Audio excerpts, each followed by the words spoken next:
Assalamualaikum warahmatullahi wabarakatuh. Selamat sore pemirsa Dulur Sultan dimanapun teman-teman berada. Semoga sore hari ini dalam keadaan sehat semuanya, dalam keadaan semangat ya. Dan segala hal yang sudah teman-teman lakukan hari ini semoga berjalan sesuai harapan dan juga sesuai keinginan. Alhamdulillah tentunya hari ini teman-teman ya, hari Rabu tanggal 26 Mei tahun 2021. Ini Faiz dapat kembali hadir menyapa teman-teman pemirsa Dulur Sultan tentunya di program kesayangan kita, Relawan Insight ya. Dan sudah hadir sore hari ini teman-teman pemirsa Dulur Sultan, dua narasumber Faiz yang luar biasa. Langsung saja kan Faiz sapa. Yang pertama ini ada Kak Susilo Yulianto. Selamat sore Kak Susilo. Sore Kak Faiz. Mantap. Ini semangat sekali kayaknya. Semangat sekali, alhamdulillah. Juga sudah hadir Kak Mushab Asodik. Assalamualaikum, selamat sore Kak Mushab. Waalaikumsalam. Mantap, luar biasa. Kabar sehat ya? Sehat, alhamdulillah. Siap. Dan teman-teman pemirsa Dulur Sultan ya, dua narasumber Faiz di sore hari ini merupakan founder dari Kulon Bestari. Nah, buat teman-teman semua pemirsa Dulur Sultan agar lebih dekat dengan kegiatan, kemudian aktivitas yang dilakukan oleh Kak Susilo dan juga Kak Mushab, ini Faiz bakal kepo-kepo ini. Mungkin ke Kak Susilo dulu ini Kak. Iya, gimana, Kak? Kegiatannya itu apa sih Kulon Bestari dan kenapa dinamain Kulon Bestari? Kegiatan. Oke, baik Kak Faiz. Terima kasih nih pertanyaan. Terima kasih juga kesempatannya untuk hadir di sini. Seperti apa kegiatannya sendiri itu kita lebih ke beach cleanup, bersih-bersih pantai, underwater cleanup. Itu ada ambil sampah, pungut sampah tapi di dalam air, kayak gitu sambil selam diving. Nah, terus kita lebih kepada civil ekowisatanya, education ya, civil education. Jadi gimana merubah karakter atau membantu masyarakat lebih bisa dapat mengerti manajemen sampah tadi. Nah, itu tadi kegiatan kita di isu yang sekarang kita sedang lakukan, isu sampah laut. Betul. Kalau namanya Kulon Bestari, kenapa dinamakan Kulon Bestari? Ada filosofi tentu di dalamnya. Filosofi sih nggak ada sih kalau filosofi, tapi lebih ke sejarahnya sendiri. Kita basically teman-teman adalah mahasiswa berkanan di kebetulan di Untirta ya. Nah, itu kita lebih sering penelitian gitu di medan-medan letaknya di barat Pulau Jawa. Dan sedangkan nama barat itu Kulon ya. Kulon, betul. Kulon Bestari itu artinya ya berpendidikan atau ya berilmu. Siap. Jadi namanya itu ya Kulon Bestari. Barat sekali ya. Barat sekali. Kulon artinya barat ya. Siap, mungkin berikutnya ke Kak Mushab. Kak Mushab ini kan luar biasa. Tadi Kak Susilo juga sudah banyak menjelaskan. Artinya teman-teman kegiatan positif ini dilakukan atas dasar kegelisahan. Bahwasanya Indonesia memiliki pantai yang luar biasa, tapi tidak jarang pantai-pantai itu kotor karena ulah tangan manusia itu sendiri. Iya. Apakah memang kegiatan ini berawal dari banyaknya pantai-pantai di Indonesia? Mohon maaf, tanda petik tidak ramah atau seperti apa, Kak Mushab? Sebenarnya kan yang udah diberitakan di dunia gitu ya, Indonesia sebagai nomor 2 penyumbang sampah ke laut setelah Cina. Itu prestasi. Itu yang bikin isu-isu tentang sampah itu naik kan. Nah, sebenarnya kita kalau untuk yang di pantai, yang di laut, beach clean up, lebih ke penelitian. Bener nggak sih yang dimediakan oleh dunia media dunia itu Indonesia sebagai penyumbang sampah? Dan ternyata benar. Dan ternyata, alhamdulillah. Alhamdulillah, dugaannya tepat ya. Jadi ini kan kegiatan sudah lama teman-teman lakukan, artinya selama proses kegiatan teman-teman menyelam di pantai kemudian mencari sampah, artinya setiap kegiatan selalu aja sampah yang teman-teman dapatkan. Belum ada emas. Masih sampah. Siap, artinya memang teman-teman ketika mencari mohon maaf sampah di lautan yang memang itu sangat mencemari lingkungan sekali. Belum pernah teman-teman ketika mencari itu tidak menemukan sampah, selalu dapat sampah. Selalu ada sangat kotor sekali berarti pantai kita ya. Kebetulan emang kan kita pakai Transek dan emang kita posisikan stasiun pengambilan datanya di dekat aliran sungai. Jadi di pantai yang punya muara. Jadi masih ada pengaruh dari darat gitu sampahnya. Siap.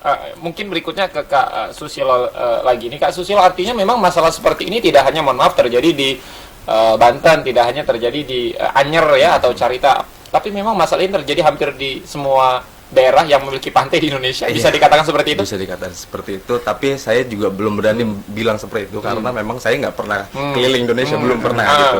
Tapi Kak Faiz, jadi program kita ada di 10 provinsi di Indonesia. Itu ada Jambi, terus Manado, dan salah satunya kita di Banten sendiri.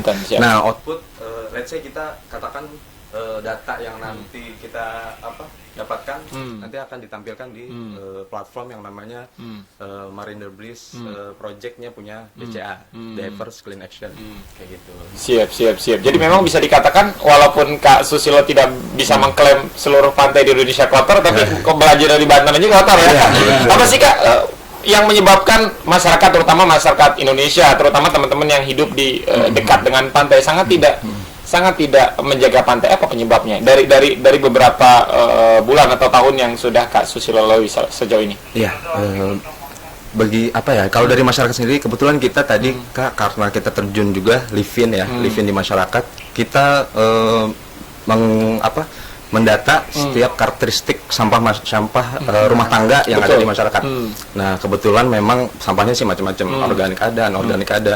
Dan memang dasarnya adalah yang kita ada di lapangan itu kebiasaan mereka yang belum paham dan belum mulai terbuka apa sih pentingnya menjaga atau mengelola sampah itu sendiri supaya tidak tercemar ke sungai lalu bermuara ke laut. Kayak gitu. Yang intinya nanti merugikan masyarakat itu sendiri. Notabene masyarakatnya adalah bermata pencarian sebagai nelayan dan wisata sendiri, pengelola wisata. Siap. Karena memang, mohon maaf, masyarakat yang hidup di dekat pantai biasanya mata pencariannya nelayan. Yang kalau pantai itu sendiri kita kotori, ikan akan menjauh ya Kak ya. Siap. Dan tadi Kak Susilo mengatakan ini hadir di 10 provinsi di Indonesia. Artinya belum mencakup seluruh provinsi di Indonesia. Kenapa? Belum. Memang tahap bisa dibilang ini tahap mulai. Ini adalah baru platform uji coba, mungkin bisa dikatakan uji coba, makanya kita di 5 provinsi itu kita mulai duluan, Januari sampai Juni.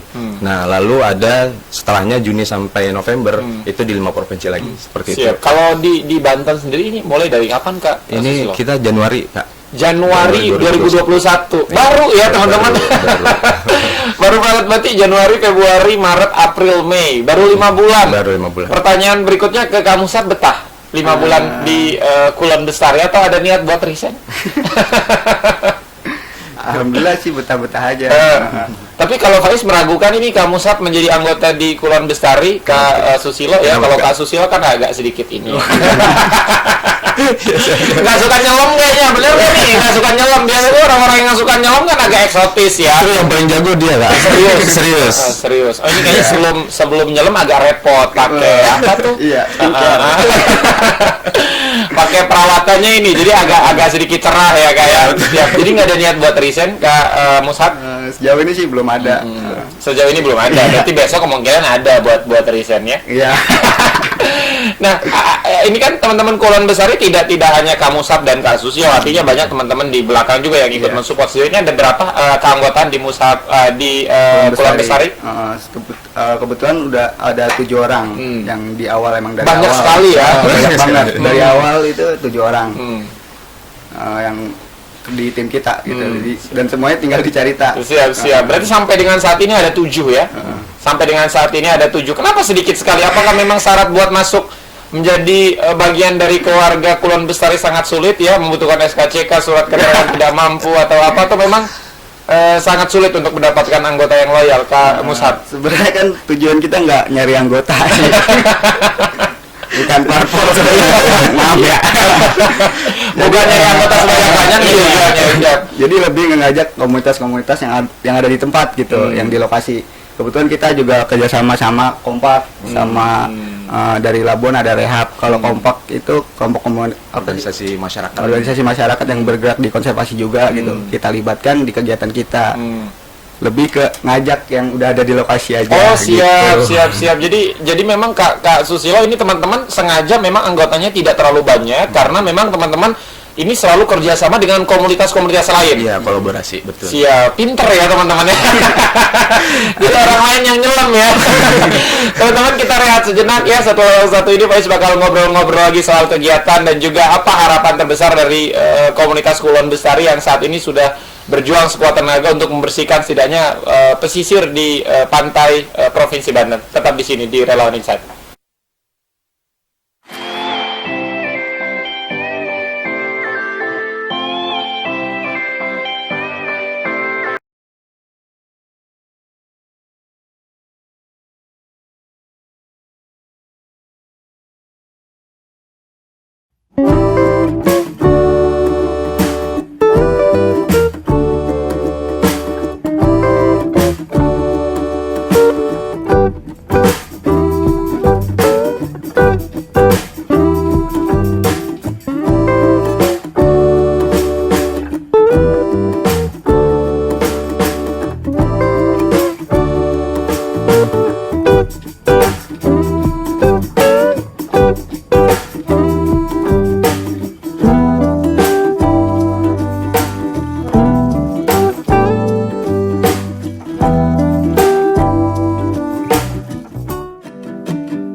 Yes, terima kasih banyak teman-teman pemirsa Relawan Insight ya, masih menyaksikan Faiz sore hari ini tentunya di episode bersama teman-teman yang luar biasa. Tapi sebelumnya Faiz mengajak untuk sahabat semua pemirsa Dulur Sultan ya, untuk subscribe di channel YouTube-nya Sultan TV, kemudian juga di follow di semua sosial medianya, di Twitter, di Instagram, dan juga di Facebook Sultan TV. Masih bersama dengan Kak Susilo dan juga Kak Mushab. Mungkin berikutnya ke Kak Susilo lagi. Ini Kak, artinya teman-teman kan setiap minggu atau setiap bulan selalu ada kegiatan. Kalau bisa diceritakan kegiatannya seperti apa dalam 1 minggu atau dalam 1 bulan, Kak Susilo? Kalau dalam 1 bulan, betul banget Kak Faiz, selalu ada kegiatan. Jadi setiap bulan itu kita jadwalkan selalu bersih-bersih pantai, beach clean up itu, ambil data, input data. Nah, sisanya kita di sela-sela itu edukasi door to door ke masyarakat, ke sekolah juga. Nah, kebetulan ada beberapa SMK dan SMA di Carita itu yang kita kunjungin. Tapi memang karena masih pandemi, kita by online via Zoom atau Google Meet seperti itu. Siap. Kalau untuk yang bersih-bersih pantai tadi, apakah 1 bulan sekali atau 1 bulan 2 kali, Kak? 1 bulan sekali. 1 bulan sekali. Dan biasanya teman-teman melibatkan banyak komunitas. Ya, betul. Sudah komunitas mana saja yang menjadi korban? Komunitas yang sudah kita ikut ajak bergabung kolaborasi itu ada tadi Kompak konservasi, kelompok masyarakat penggerak konservasi, terus ada juga rehabilitasi yang di Teluk, terus ada juga teman-teman dari gerakan pramuka SMA. Nah, terus ada lagi beberapa organisasi masyarakat yang di sekitarnya. Siap. Artinya teman-teman tidak pernah bekerja sendiri, selalu melibatkan banyak komunitas. Semakin banyak komunitas yang terlibat juga akan semakin bagus ya. Kak Mushab, ini kan teman-teman artinya dalam 1 bulan tidak hanya melakukan kegiatan beach clean up atau bersih-bersih pantai, tapi juga ada edukasi yang teman-teman lakukan di sana, datang ke sekolah dan lain sebagainya. Hanya saja memang ketika pandemi itu tidak dilakukan karena kita sama-sama menghargai peraturan pemerintah tentunya. Nah, ini kan kegiatannya teman-teman dalam 1 bulan banyak nih kan, banyak kegiatan juga melibatkan banyak komunitas. Andai kata nih dalam 1 tahun ini pantai di Carita ini udah bersih nih, udah nggak ada sampah, artinya usaha yang teman-teman lakukan berhasil lah. Mengedukasi masyarakat tidak buang lagi sampah ke laut dan lain sebagainya. Apakah akan berpindah dari Carita misalkan geser ke Anyer atau ke Cilegon atau ke Merak, atau kemungkinan itu bisa saja terjadi, Kak Mushab? Kemungkinan sih bisa, tapi untuk 6 bulan di awal ini memang lokasi kita di Carita, jadi belum ada rencana buat pindah sih sebenarnya. Belum pindah pantai. Misalkan aja semoga. Misalkan kalau udah bersih ya bisa-bisa saja. Siap, bisa-bisa saja. Ini kan Kak Mushab ada 7 anggota, artinya memang akan fokus di 7 ini aja, atau memang ada rencana buat penambahan, atau fokus di 7 anggota aja? Di 7 tim itu sebenarnya belum ada rencana buat nambah orang lagi, paling nambah komunitas yang berkolaborasi kan, lebih banyak lebih baik. Berarti kan banyak memang yang sadar itu terhadap lingkungan gitu. Siap. Ini kan tadi juga Kak Susilo sempat bercerita, artinya teman-teman membersihkan pantai tidak hanya sampah-sampah yang ada di permukaan, artinya sampah-sampah yang ada di dalam laut juga teman-teman ambil. Itu kan membutuhkan peralatan yang, mohon maaf, kalau nyelam kan nggak murah ya teman-teman. Mungkin kalau butuh kacamata dong ya bisa Faiz juga beli ya. Tapi kalau kacamata di pantai kan ya 20.000 juga mungkin dapat. Tapi kalau oksigen dan lain sebagainya kan mahal. Apakah memang peralatannya secanggih itu atau seperti apa? Bisa dideskripsikan, Kak Mushab? Kalau selam, alhamdulillah kita disupport sama TKP Banten, Dinas Kelautan Perikanan, sama lokal PSPL Serang dari kementerian itu untuk minjem alat. Nah, kebetulan sih memang diperlukan alat itu buat nyelam. Dan kita metodenya nyelam dengan transek 50 meter. Jadi sepanjang 50 meter itu kita ngambilin sampah. Kedalaman 50 meter? Enggak, panjang jaraknya. Kedalamannya kita ada di kedalaman 9, kedalaman 7, sama kedalaman 5. Panjang 50 meter dari darat, dari bibir pantai ke panjang trek kita ngambil sampah. Oh, siap. Sedangkan kedalamannya 9 meter ya. Nggak 50 meter, dalam banget 50 meter ya, teman-teman ya. Jadi kalau pinjam alatnya ribet nggak sih, Kak Mushab? Perlu surat-surat tertentu atau memang dipermudah? Pasti ada surat-surat tertentu karena kan alat-alatnya juga mahal kan. Pasti administrasi lebih ribet lagi. Cuman tergantikan kalau emang si lokap SPL dan DKP-nya memang sudah percaya gitu kan kita menjaga alatnya mereka, ya udah gitu. Siap, ada niat kalau besok-besok dapat rezeki buat beli alatnya atau nggak kepikiran buat beli alat? Amin. Gimana kamu Sam? Ya mau kalau Mau ada ya, rezeki. punya alat sendiri ya. Heeh. Punya alat sendiri nggak selalu minjem kan? Kalau punya Benar. alat kan bisa bebas, mau jam 12 malam nyelam ke laut kan nggak masalah ya. Tapi kalau minjem alat itu teman-teman berapa hari sebelumnya atau memang misalkan sore nih mau nyelam pagi minjem bisa nggak sih, atau ada beberapa prosedur yang harus teman-teman lalui? Kita kalau di DKP kita ngisi tabungnya dulu di sana. Jadi kita bawa udah ada tabung, ada isinya.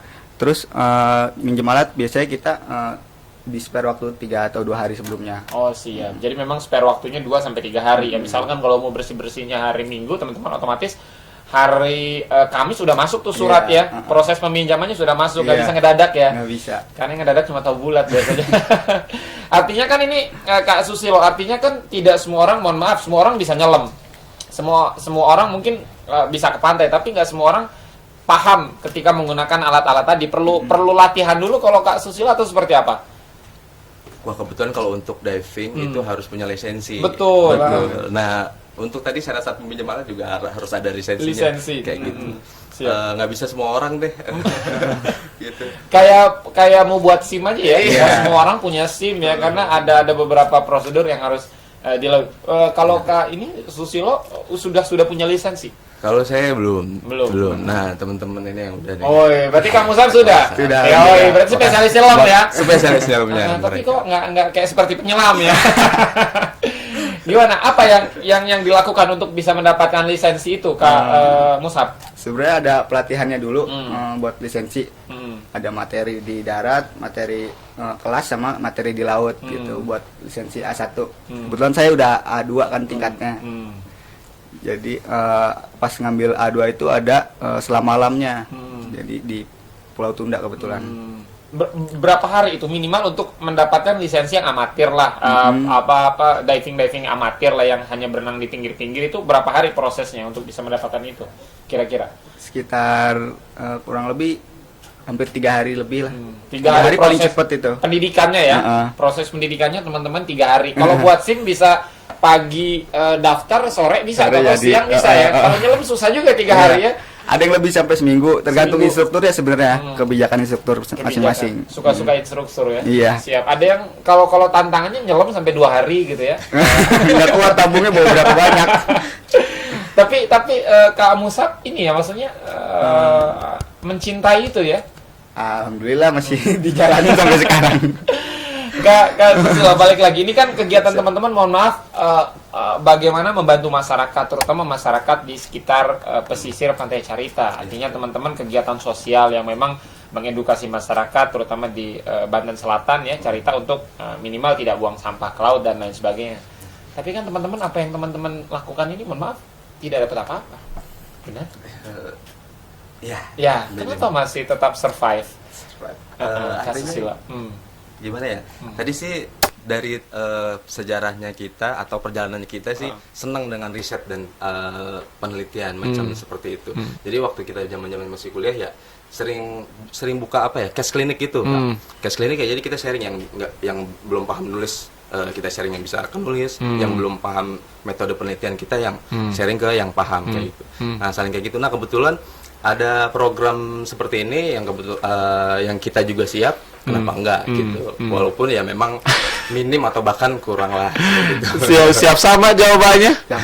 Nah, kalau teman-teman kan mohon maaf teman-teman sarjana S1. Biasanya harapan orang tua, mohon maaf, ketika anaknya sudah sarjana kan ingin bekerja di perusahaan-perusahaan yang besar gitu kan ya, perusahaan-perusahaan yang keren gitu, yang gajinya per bulan 2, 3, 4, 5 digit. Ini lebih memilih menjadi seorang relawan. Egois kah kepada keluarga? Kak Susilo merasa egois kah atau bagaimana meyakinkan orang tua? Bagaimana cara meyakinkan egois? Kalau saya bilang egois sih enggak sih kalau pribadi, karena semua itu bisa dikomunikasikan gitu Pak. Ya saya sering ngobrol, bahkan sore di teras gitu, itu adalah hal-hal yang sering saya lakukan dengan orang tua saya gitu. Jadinya ya mereka mengerti, ya paham dengan apa yang saya inginkan, ya sudah, kenapa enggak. Sekarang udah menerima? Menerima. Awalnya menerima kayaknya. Dengan pertanyaan yang sama kamu bagaimana cara-cara meyakinkan orang tua? Mungkin ya orang tua awalnya ngerasa berat juga. Saya sudah menyekolahkan tinggi-tinggi gitu kan ya, ingin anak saya, wah biasa harapan orang tua kan membumbung tinggi ya, tapi jawaban anaknya malah jadi relawan yang mohon maaf tidak ada penghasilan begitu dari relawan karena memang kegiatannya sosial membantu orang banyak. Bagaimana itu kamu Sab? Kebetulan sih sampai saat ini masih didukung ya. Masih sampai saat ini belum tahu ke depannya. Tapi emang meyakinkan orang tuanya kan karena kita nggak harus gitu setelah lulus harus dapat kerja banget gitu kan, ada proses buat nyari kerja gitu. Alasan-alasan dulu ke situ, masih nyari kerja. Siap-siap, artinya memang kamu Sab dan Kak Susilo juga tidak tinggal diam, artinya kegiatan ini bermanfaat untuk orang banyak dan alhamdulillah kalau memang pantainya bersih kan itu seperti efek domino ya, wisatawannya banyak yang datang, kemudian juga masyarakat juga menangkap ikannya akan semakin mudah dan lain sebagainya. Semoga pantainya bersih ya, meskipun perlu berdarah-darah nih kayaknya buat pantai di Carita, Anyer, Merak ini jadi bersih ya Kak Susilo ya. Iya betul, perjuangan. Kita rehat sejenak teman-teman relawan Insight, setelah yang satu ini Faiz akan segera kembali.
Yes, terima kasih banyak teman-teman pemirsa Dulur Sultan masih menyaksikan Relawan Insight ya. Episode hari ini tentunya Faiz tidak bosan-bosan mengajak teman-teman semua pemirsa Dulur Sultan ya untuk subscribe di channel YouTube-nya Sultan TV, di follow di semua sosial medianya ya, di Instagram, Twitter, dan juga Facebook. Masih bersama dua narasumber yang luar biasa, Faiz di sore hari ini, Kak Susilo dan juga Kak Musab.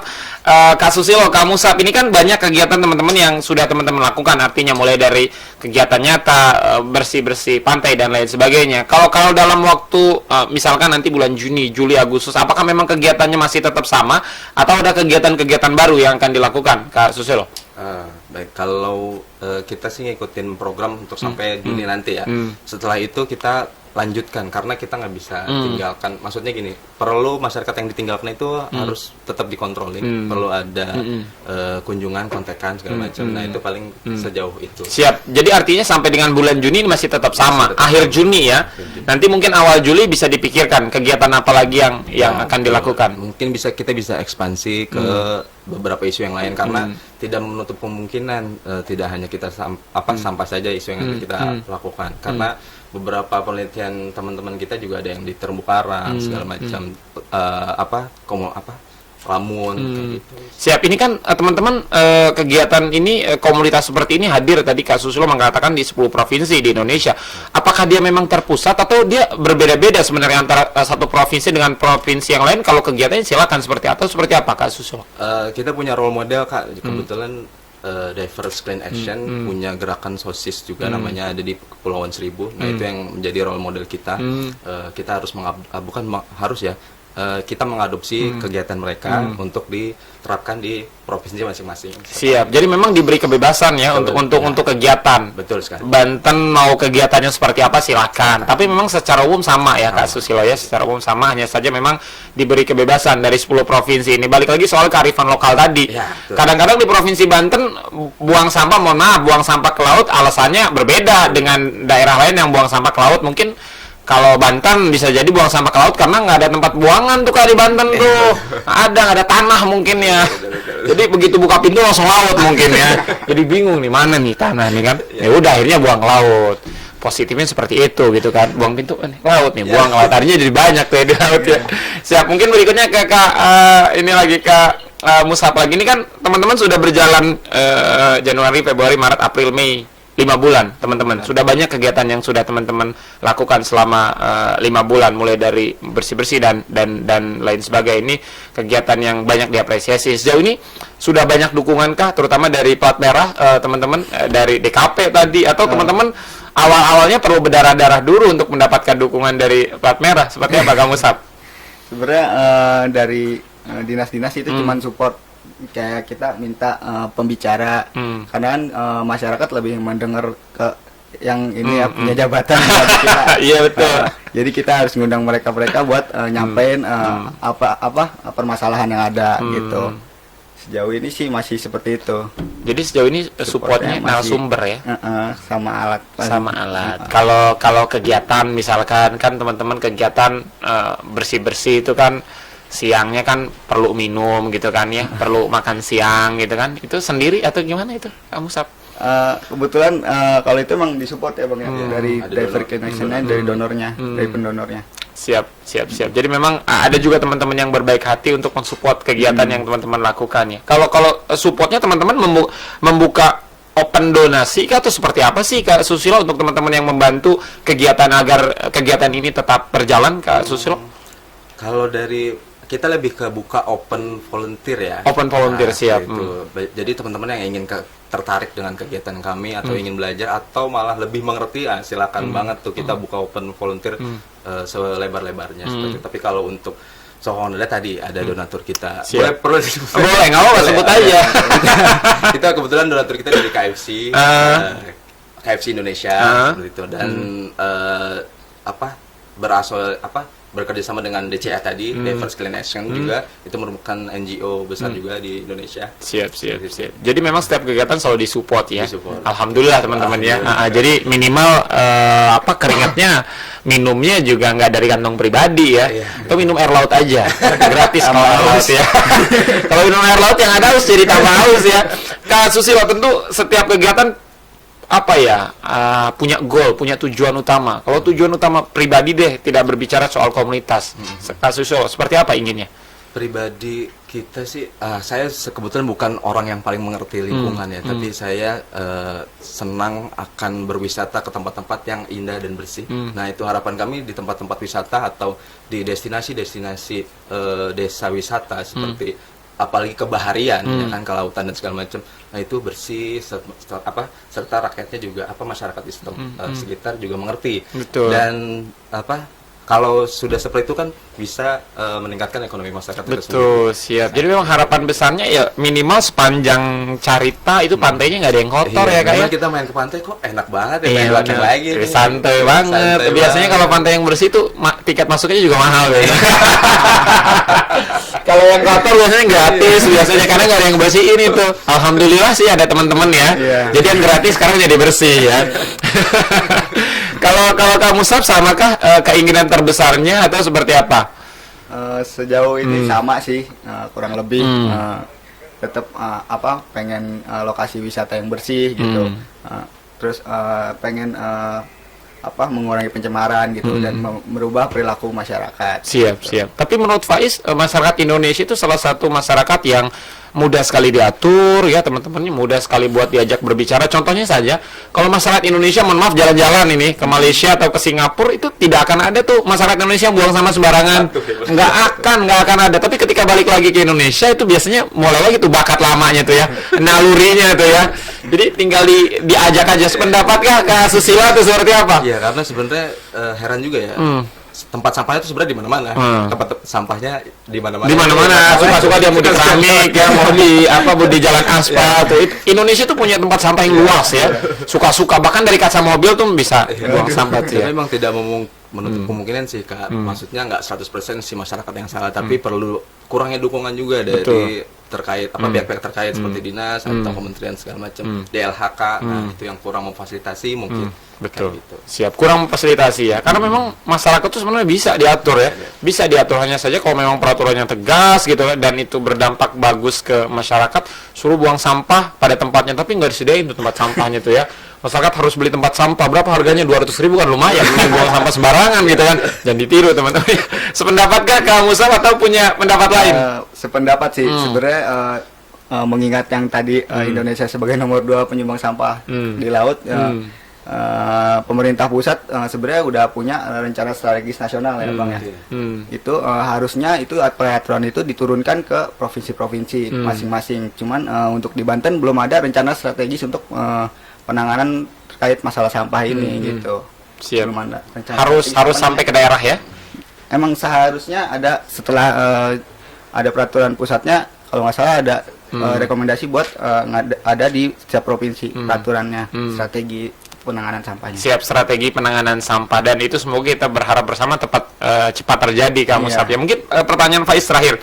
Teman-teman, selama proses perjalanan 5 bulan teman-teman di kegiatan sosial, tentu ada cerita, suka, duka, dan lain sebagainya. Pernah punya pengalaman yang unik kah kasus Susilo pribadi, misalkan contoh ketika mengajak ke masyarakat untuk yuk sama-sama buat lingkungan bersih, malah ditinggalkan.